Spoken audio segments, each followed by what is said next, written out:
Kristin Brzoznowski, I'm the executive editor of World Screen, and today we've assembled a top-tier group of executives working in the international format business. We'll be talking about the challenges and opportunities facing this industry as producers, broadcasters, and distributors navigate the current media landscape. We have with us Sumi Connock of BBC Studios, Laura Burrell of ViacomCBS International Studios, Maarten Meijs of ITV Studios, and Andrew Sime of Banijay Rights for a panel taking place under the theme Format Strategies, Adapting to the Times. Hi, everyone. Thank you so much for joining me. Hi. Hi. So with production either halted or disrupted in nearly all markets around the world at some point over the last few months, it really does seem like learning to adapt is the key mantra. So from an entertainment perspective, how has this fared relative to other genres in terms of production in the past few months?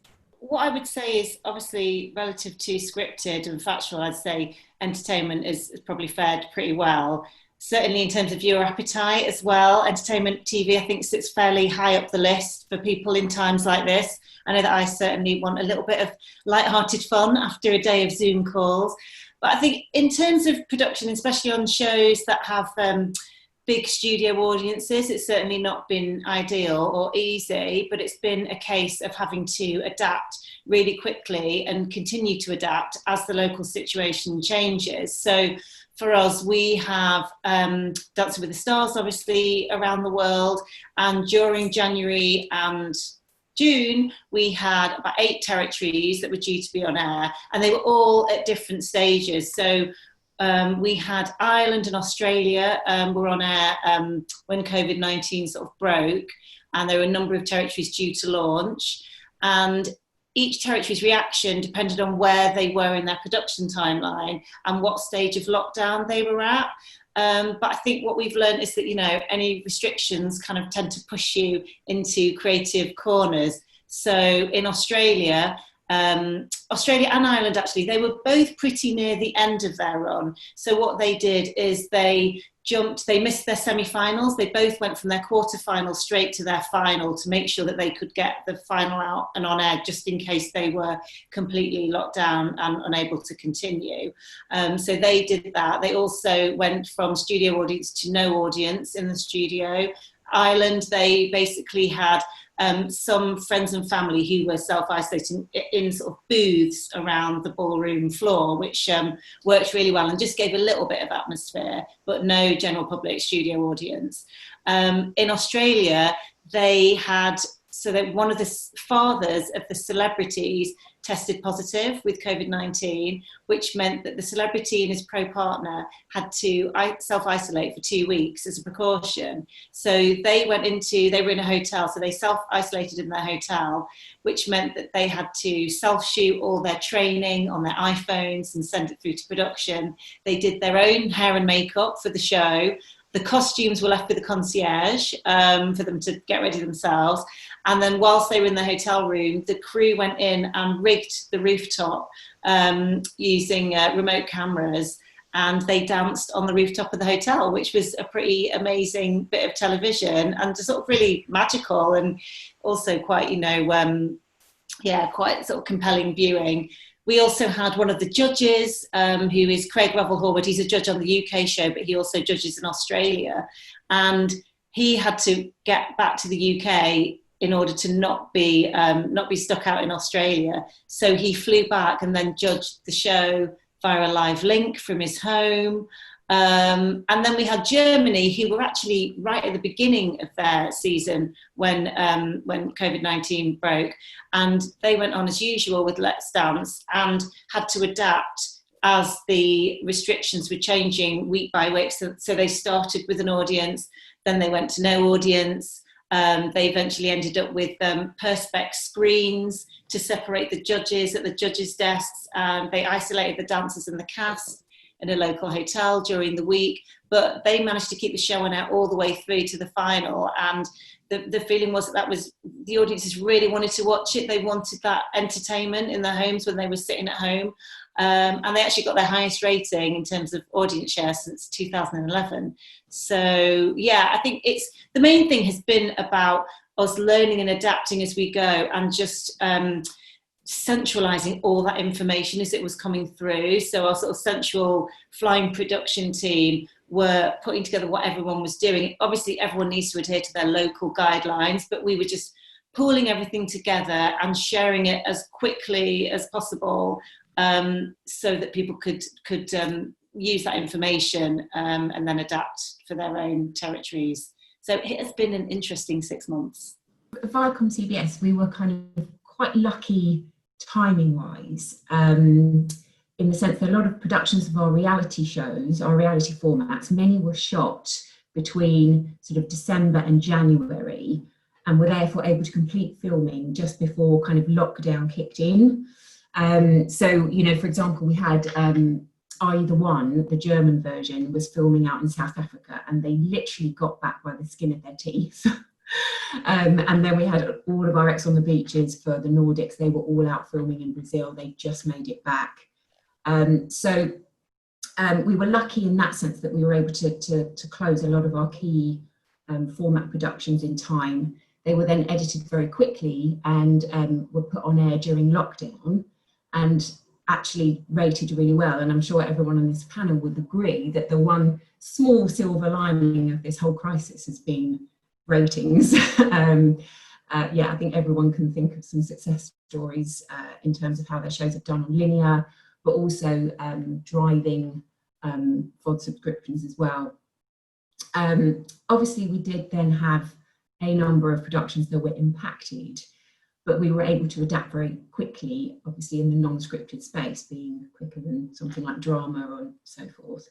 So our international channels, they kind of quickly ordered a raft of fast turnaround formats that were remote shoots. So things like Footballers' Cribs, Unplugged at Home, we had a whole raft of those, Comedians in Quarantine. So we had a ton of commissions that were just, you know, turned around very quickly. And then for our third party sort of format business, we focused initially on just going through our catalogue and picking out the formats that we thought where the production methods could be most easily changed or altered, so that you could get shows on air quickly, anything that looked like it could be COVID proof. And we kind of focused on those in the early part of the pandemic, and we were actually able to do a couple of deals that I think wouldn't have happened if it hadn't been for the crisis. So just to give you one example of that, we did a deal for Just Tattoo of Us in Germany. Now, that was right at the beginning of lockdown, and on the face of it, a show about tattooing doesn't sound very COVID proof, right? But actually, what it did, it offered a few different safe options, in the sense that it was a reality show where you didn't have to travel. It could just be shot locally. It doesn't involve a studio audience, and it can be shot with a limited crew in very controlled conditions. So it was actually picked specifically as a sort of safe option in the times. So we were able to, I don't want to use the word capitalise because that sounds awful, but we were able to sort of meet that demand. You know, we immediately identified that, you know, obviously that the show must go on, literally. And, you know, unlike Laura actually mentioned, we had a lot of live activities going on, obviously with the Voice franchise, with actually within this period of time when it all happened, we had over between 60 and 70 voices actually in different stages of production around the globe. So that's quite a tremendous operation. And well, happily, and I think that's one of the things in which we sort of like position ourselves and differentiate ourselves as well, is that we indeed have a very strong central function in sharing best practices within the group. We have production entities across 12 countries. And we've immediately, you know, come together as a group, obviously via, you know, things like this and Hangouts, etc., to truly connect and share best practices. So there's a long list of, you know, great alternatives that we've come up with for all the different shows, on which we've also communicated in press, you know, around the Voice Kids. You know, what have we been able to do to continue?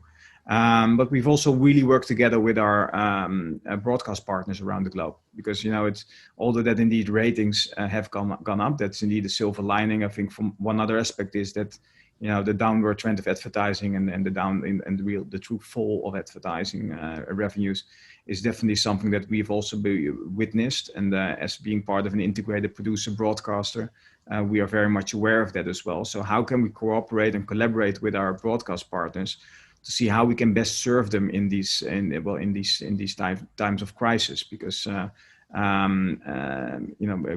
can we potentially extend the run? How are we able to sort of best support ourselves and themselves in terms of continuing the show, but also providing most return on investment, which is definitely under pressure. So in essence, show must go on. A lot of different kind of shows that we have active around the globe with The Voice, but also Love Island, which is a show, I'm a Celebrity Guy, Get Me Out of Here, which are shows that are really truly take place on location. So we've had different sort of shapes and shapes of programming for which we needed to formulate different alternatives. But we're very happy where we are right now in terms of providing continuity. It's interesting what you say about that Google Hangouts thing, because I don't know whether you guys have found this, but bizarrely, even though, we can't fly around the world and see each other, we've kind of felt more connected than ever with Zoom, just seeing each other more often. Anyway, just thought I'd throw that in.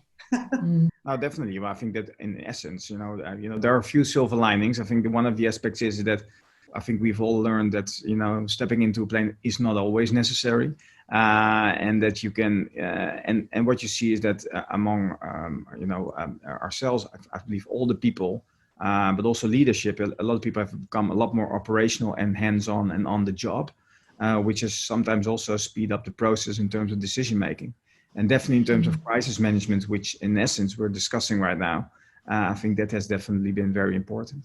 So from our point of view, I think there were two distinct phases to the whole crisis. There was the initial few weeks when we were talking daily as a production group with our various production companies and with buyers about what their plans were. And I think at that moment, when it had become clear that advertising was falling, people were putting everything on hold.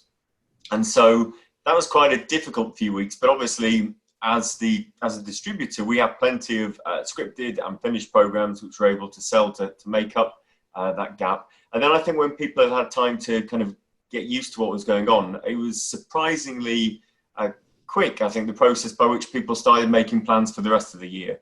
And from our perspective, that took the form of prioritizing. So very quickly, people decided that if they were going to have limited amount of money to spend for the year, they wanted to spend that on big, well-known brands like Survivor, for example, or on kind of fast turnaround daily strippable shows. So in our case, Don't Forget the Lyrics in France was a good example of that.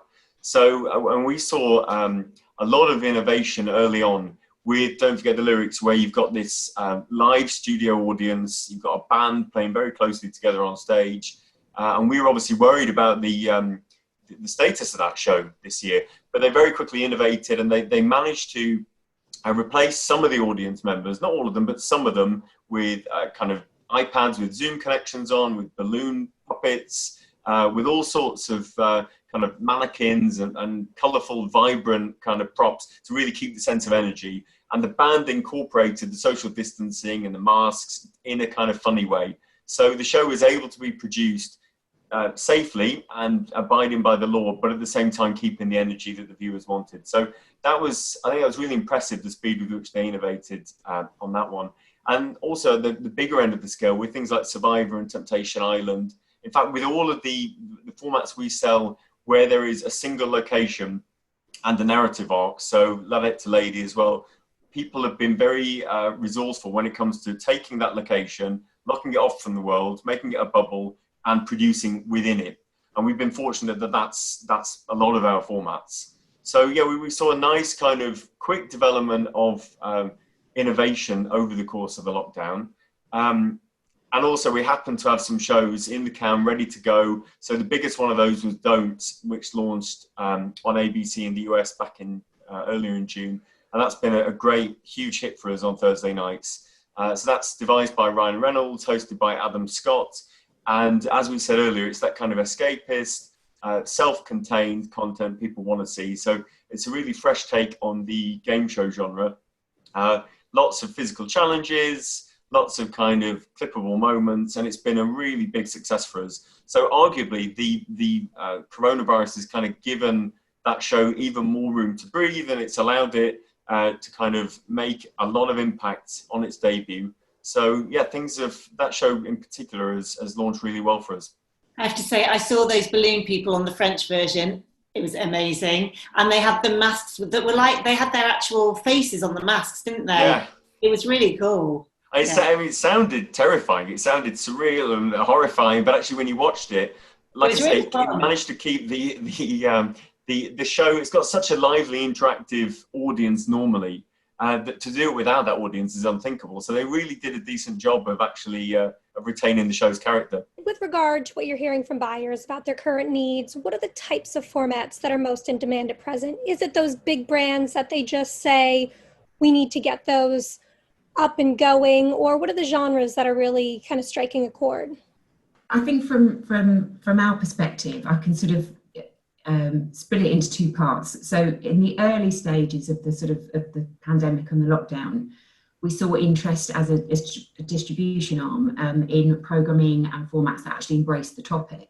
So, you know, that would be anything from sort of news-based specials on the virus to entertainment formats that actually sort of looked at lockdown. So we, you know, for example, we commissioned a show called Balcony Stories in our EMEA team did. And we also had, for example, we had a long-running format in French Canada called Girl Code and Guy Code, which is a sort of like, you know, it's talking heads, comedians and celebrities and influencers talking about the sort of unwritten rules of being a woman or a man. And we actually ended up doing a deal for a spin-off called Confinement Code. So it became the rules of living in lockdown. So early on, we were kind of like, we saw some demand about the pandemic itself. And then very quickly, as Andrew was sort of alluding to previously, that moved on. And I feel like buyers are now very much kind of like, I'm looking to the future. And yes, I might have to bear in mind some constraints, but actually I want feel-good entertainment. I want things that are light-hearted, sense of fun, not too mean. I think there's some demand for sort of escapist entertainment. So something that's going to look spectacular on screen since we've all, you know, been stuck in our houses. And I think the other two bits that buyers are looking for ideally are shows that don't really require a live studio audience, if possible, and things that can be predominantly shot outdoors. So yeah. I think that's the demand we're sort of seeing at the minute. Well, I think, you know, the big brands I think we are all going to say that same thing, that indeed the big brands are, you know, the ones that people are really looking at. You know, within ITV Studios, we have, you know, with Love Island, with The Voice, Come Dine With Me, The Chase, you know, we have quite a list of iconic titles that are actually on air right now. So that's actually, you know, instead of sort of like focusing on the quick turnaround formats, which has become a bit of a definition, we have actually focused on protecting the big and see what else we can do with those titles, and also making sure that we actually quickly adapt on those. Because, you know, I think that especially in the first weeks of the crisis, I think that people were really tumbling over each other in terms of offering sort of like all the isolation kind of programming. So I think we've sort of like taken sort of like more of a step back and focusing on the big. I agree that indeed game shows, feel good, reality, escapism are the genres that I think that we are that are really popping up. An interesting one that actually we had an interesting experience with is our new slow dating title, Let Love Rule, which is on air in the Netherlands and traveling as well. And actually we've been able to, because there's quite a quick turnaround between production and on air. And we've decided and been able, under the, you know, all the regulations that were there, we've been able to continue actually, and we've continued the dating show in which people are living together. and actually have the ability to extend their stay every 24 hours, we have actually we've adhered to the 1.5 meter social distancing, separate beds, etc. And because one of the aspects of dating is also in the personal and physical contact, and I think that research has also shown that is a basic necessity of life, and especially in these times where you are sort of like socially distanced. And we have also sort of like applied that in the dating show like that, and actually the tension in a dating show actually brought a whole new light on that genre for us. And we have had tremendous critics on that as well, in which and actually the romance actually got sparked because of more tension, because there wasn't any physical contact, so to say. So I think there's an immediate sort of like response. Okay, well, what do we need? There are certain genres that pop up, but again, translating it to the new normal, so to say, is the other aspect that's high on our agenda. I would say that we've been doing a little bit of both in terms of, on one side, obviously it's about making sure that we can get Dancing with the Stars on air, but we've done a lot of that during because we had so many on air during the first 6 months of the year, and then we've been working closely with the UK and the US in terms of how they get it on air in autumn, based on what we've learned in the past 6 months. I think it's definitely echoing what Laura said, feel-good formats. I mean, we'd already seen a turn towards that sort of pre-COVID-19, but now even more so. I think broadcasters are over those sort of Zoom shows. They were good for a sort of short period of time, but now I think they want to get outdoors where possible, both because it's feel good for the audience, who are spending a lot of time at home, but also from a practical production point of view, they feel like it's obviously easier to film if you haven't got the confines of a studio. I think there's also been a big rise in, there's been lots of specials, compilations, archive shows, all those shows that you could turn around and film remotely. Same as I'm sure you guys all did. We went through our catalogue right at the beginning, looking at what we could do, what people could either do pre-production remotely, get ready to film quick turnaround as soon as lockdown was lifted, or what they could do completely in lockdown. So we've actually seen quite a lot of renewed interest in one of our shows, Walk on the Wild Side, which it's basically an entertainment clip show that takes all that beautiful unseen BBC natural history footage and kind of gives it a comedic twist by having celebrities and comedians providing the voices of these animals. So this is a format that's not been on air since, I think it was 2011.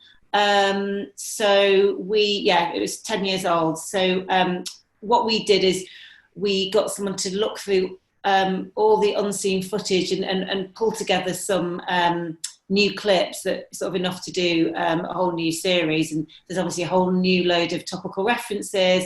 It's really easy. You can do the writing at home. You can do all the editing remotely. There's a lot of celebrity talent who are sitting around with not much to do. So they're available to do the voicing. And we've seen, we've probably got sort of 5 major territories interested in that format at the moment, which was sort of kept, sitting a bit dormant prior to this. I think game shows as well. Obviously, everyone went into quiz mode when they were in lockdown, but I think game shows are in demand at the moment, both from a production point of view, because you've got that ability to record them in volume. They can happily sit in prime time, but don't have to have the same huge budget, so cost effective. And they're also ideal for pre-production. Casting can be done effectively over Zoom, question writing, all that can be done remotely. So that speed from studio to screen is really fast and can help fill that volume that a lot of broadcasters have from the slots they've lost from dramas or reduction in kind of volume of daily soaps. Weakest Link is one of ours that we've seen quite a lot of renewed interest in that, because it's something that they can prep and then be ready to go once they can get into studios. So that's I think it's interesting, this idea of shows being given a new lease of life by this process. So one of ours, a good example, is All Against One. It's a game show, highly interactive. It's originally from Norway, and it's a show in which it's live, and a member of the public goes to the studio, and they have to give numerical answers to questions. They have to kind of give kind of best guesses to how many M&Ms fit in a bathtub or whatever. And they go up against the average answer from all of the viewers at home. And it's been on in several key territories already in the past few years. But again, it kind of crested, we thought. And then in Norway, early on in this process, they made a very elaborately COVID-friendly production. So it was just the contestant and the host in the studio. There were kind of crew wearing like hazmat outfits and stuff. And it was very, very deliberately COVID-friendly. So we tried to adapt that in some of our other key territories. And in the process, they really got to grips with the mechanics of the format. And it now looks like the regular version of that format is going to be sold imminently in one of our biggest territories. So we're really happy at the way that has evolved and happened, just by getting people to pay close attention to the mechanics of the format. And we've also been, I think, quite fortunate in our global reach and our global presence during this crisis. So we've seen lots of new formats commissioned in the past few months from countries at different phases of the crisis. So in Germany, which got out quite quickly, we've got our new show Fame Maker, which is going to be launching soon on ProSieben. We've got a big new South Korean game show, which has been co-developed with my colleagues Zach Boone and Murray in the US. It's called Cashback. And so 2 pilot episodes of that aired back in April when the Koreans had already kind of hit their peak and were relaxing a bit more. So I think that's really benefited us, the fact that we've been able to spread the risk globally and take advantage of the different timelines which have evolved during the past few months. We've heard game shows, we've heard dating, we've heard studio productions. Are there any genres that are having just a tougher time getting back into production, or that might be just a little bit tricky moving forward? Well, I think it all depends a little bit. There's not sort of like a one-size-fits-all answer to that question, so to say. I think that I think that the genres that we have now highlighted are definitely the genres where I think most demand is. I think that we're now entering into a phase from sort of like a global lockdown to more regional lockdowns, and we're still in we don't even know in some countries if the first wave is over, so to say, and if we're heading into more. I think that now we're sort of like in the art of understanding and really making use of our intel. And to make sure that you have that intel in place, but also ensure that you also keep on being realistic as well about what shows are possible and shows on location. I think, and we need to follow the protocols and work together with local with the local governors as well to see whatever is possible, and that really differs from country to country. So although that obviously we have a global view on our content and on how to adapt locally, we also need to adapt locally to local sort of like regulations, in which a few aspects are of importance. Is the safety of our cast and people, and are paramount. And secondly, it's also about mitigating risk, and what risk are we as a producer willing to take, but also in collaboration with our broadcast partner. Because obviously we now need to sort of like look at things and how can we potentially anticipate on future events. And I think that counts for a lot of different shows. There's a difference between obviously studio shows and shows on locations, but by heart, I think it's more about, the safety, the risk, and taking all these aspects into consideration. I think I'm picking up on what you were saying about how it varies from country to country, depending on where they are within the pandemic and what the specific rules are within their own territories. Obviously, we have a lot of dating reality formats that rely on an exotic location and the cast being intimate. And on the surface, that we are going to have some challenges in being able to produce that. But I think, it's going to vary from country to country. So, travel restrictions, for example, are, going to be in place for some time, but they're also going to be moving all the time. So you might plan to go to Brazil and have that plan knocked off kilter, and you've got to find something else. You've got to be able to move quickly if you don't have a hub. But, using, I know a few of us talked about Germany today, but using Germany again as an example, I think they're sort of ahead of the game, not only in the sense that they've kept their numbers low, so they are more welcome by other countries to go and shoot, but also that they've got a great testing regime in place, and production companies do have access to that testing, and it's fast turnaround. And I think that's, you know, compared to the UK, they're miles ahead in that respect. So, you know, we have a couple of you know, reality shows that were initially put on hold, German versions, that are now going ahead, and they're going to be filmed in Greece this summer. So that includes Finding Prince Charming season 2, for example, you know, because they can go to Greece safely, and they've got this fantastic, you know, very stringent testing process in place. For others, other countries, it's been you have to adapt differently. So using Sweden, for example, X on the Beach, the latest season, they've made the decision they're going to shoot in Sweden. Just because, you know, that's, for now, that's the best way for them to get the show made. And, you know, it'll be interesting to see what it looks like. It may not stay in Sweden for more than one season, or maybe it will. Who knows? Maybe we'll realise that shows like that don't necessarily have to be made, you know, 1,000 miles away. I think that's an important point, because we also see definitely a trend in which we are the demand, so to say, for more local content, and also you know, seeing the beauty and sort of like the practicalities around producing more locally as well. Even those shows that you would traditionally would say, well, you know, those should take place on location somewhere on a wonderful island. Well, how can you sort of like move, you know, how can you sort of like turn that around? I think from that aspect, I think you will see from our end, from ITV Studios, and you will see a variety of interesting announcements coming up, really sort of like highlighting those aspects.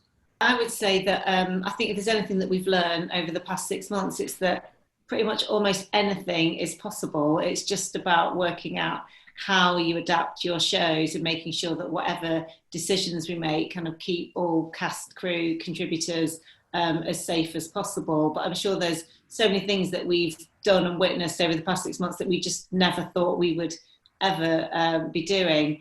I think it's obviously trickier for shows that involve international on or off screen travel, which are nigh on impossible at the moment if we're in the UK, and also can be difficult even in the same country. So within the US, obviously it's so big that it involves a lot of internal flights. So just thinking, how do you cast, you know, adapt your casting or filming to keep it local where necessary.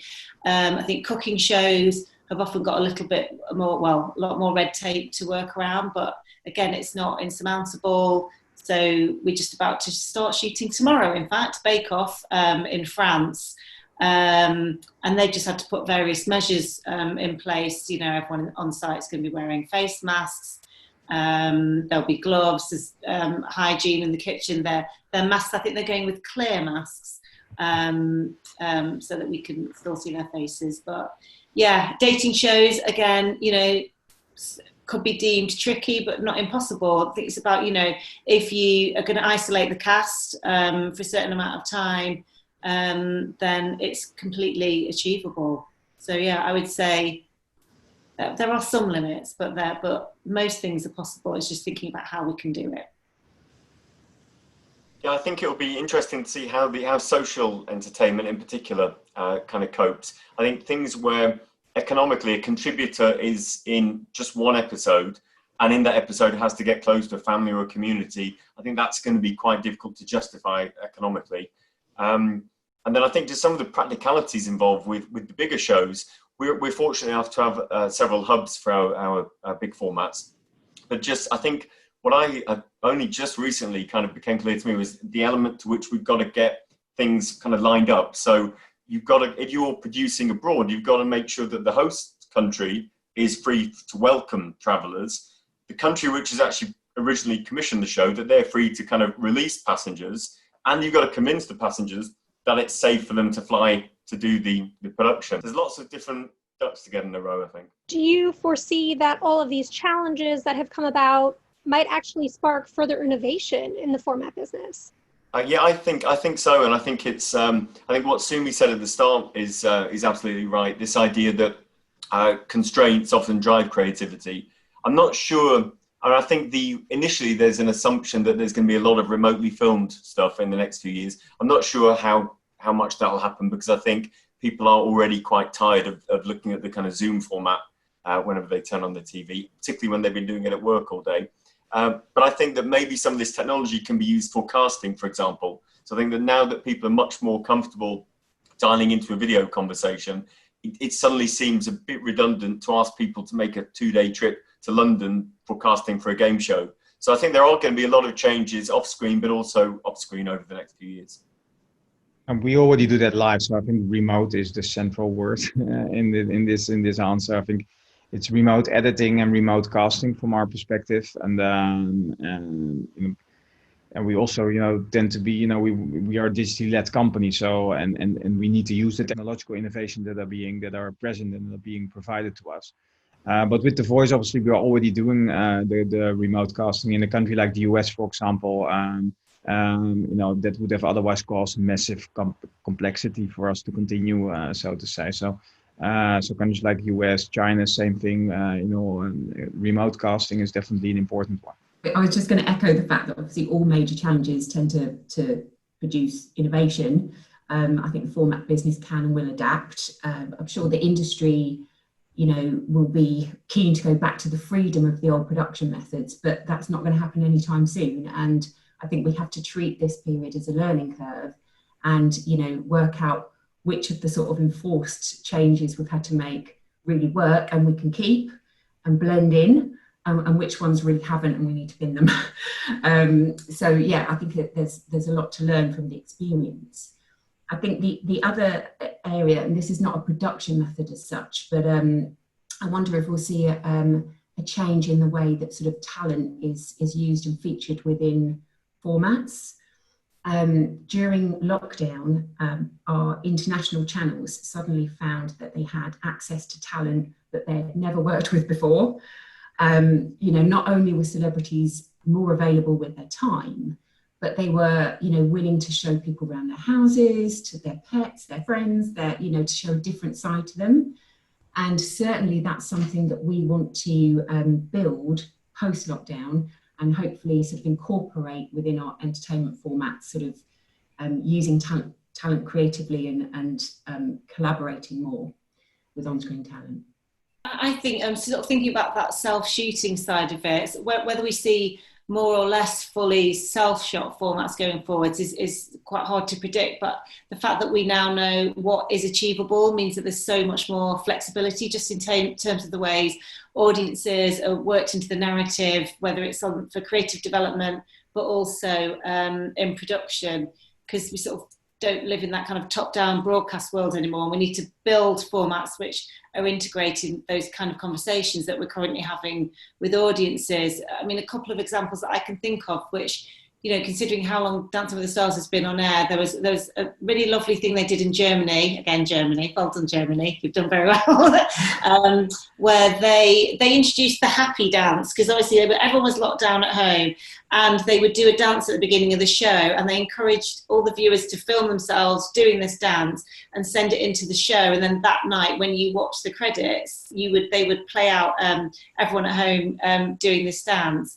And also France, the French team created this sort of really great piece of social media content, which was also something similar was done in the UK during a big COVID-19 charity sort of fundraising evening, where what they did is they got the professional dancers to each create a little segment of a dance, and they would release a new segment each day, and then you would record your own version and upload it, and then they pieced it together. So one song, one dance, one routine, but with everybody around the world doing it, which just was brilliant results and sort of really engaged that younger demo. And I think giving those younger audiences other platforms to engage with our shows is just so important for our future successes. And that's something that we've seen that is, even though it's always been going on, it just feels like I've seen it more, and it's transferred onto linear a bit more than it had before. So I think we'll see more of that going forwards.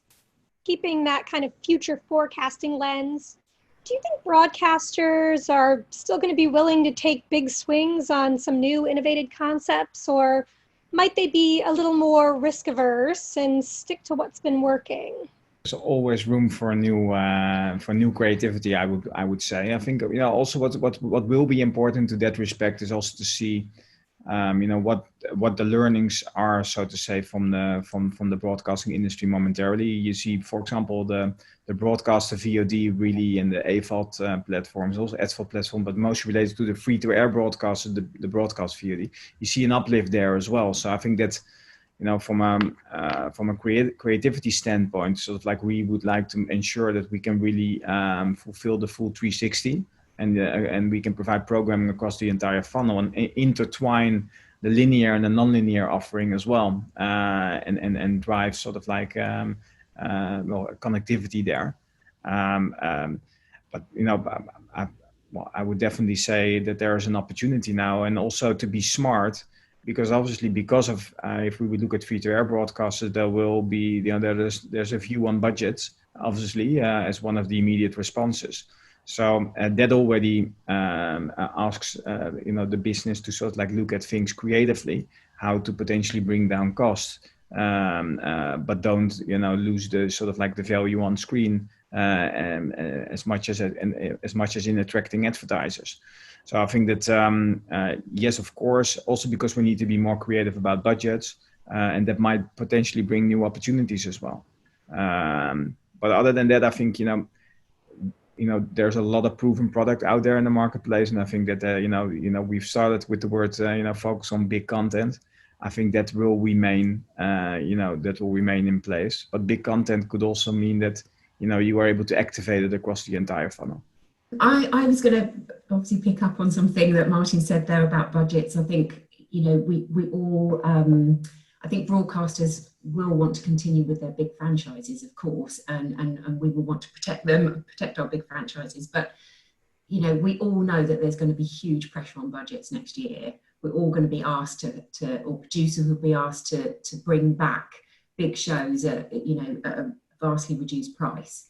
So I think there is room, cost is going to be key, and there's going to be room for new ideas that are cost effective, right? Anything that you've got new that actually you could deliver for a fraction of the price is going to be interesting to broadcasters and platforms. And so that's going to be a main way to mitigate risk. I wonder as well if we might see a bit more use of piloting to sort of mitigate risk. And if we look at our own Network 10 in Australia, the last couple of years, they've run an event called Pilot Week, where they have, commissioned a series of one-offs, often of existing formats. They've aired a new one each night. The audience gets to vote on what are their favourites, and then they take the top few through to series. So, for example, we had our own Drunk History in Pilot Week a couple of years ago, and that's now in full series for Network 10. So I just wonder if we're going to see that approach adopted more widely or in more territories as a way of sort of mitigating some of the risk moving forward. Yeah, I think echoing, budgets are going to play a big part, both in terms of how much there is going to be to spend on new content and what proportion of that broadcasters are willing to spend on taking those big swings on risky formats. But I think it's up to us to persuade them that we've got the next big thing, and we want to keep the new formats going. But I think there'll be a mix of the two. I think there's definitely going to be a rise in fat tent formats, just because they tend on the whole to be cheaper to produce.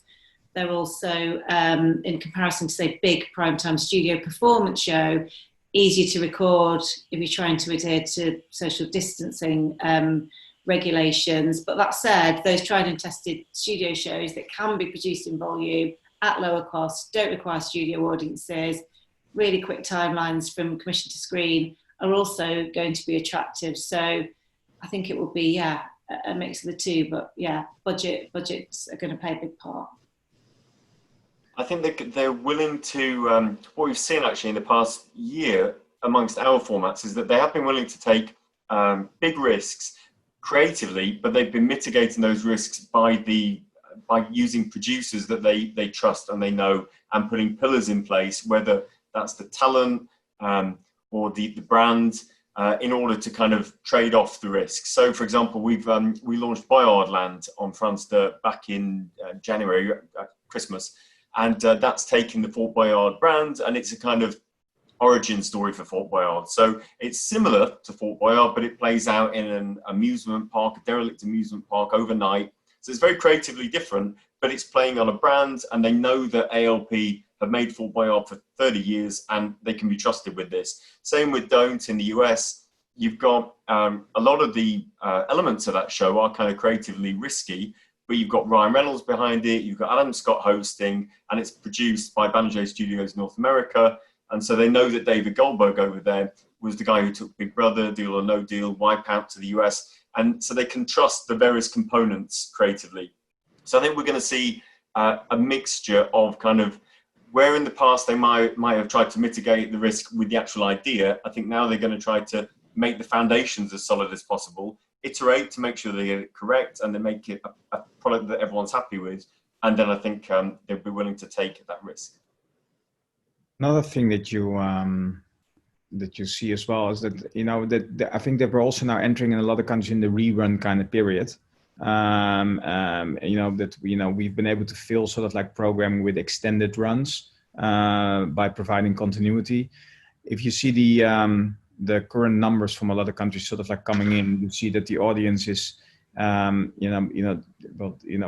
with the SVODs also in competition with them. You know, you see that a lot of them are really sort of like looking for new and fresh content. So I think that also underpins, you know, the desire to sort of like to actually see new and innovative content.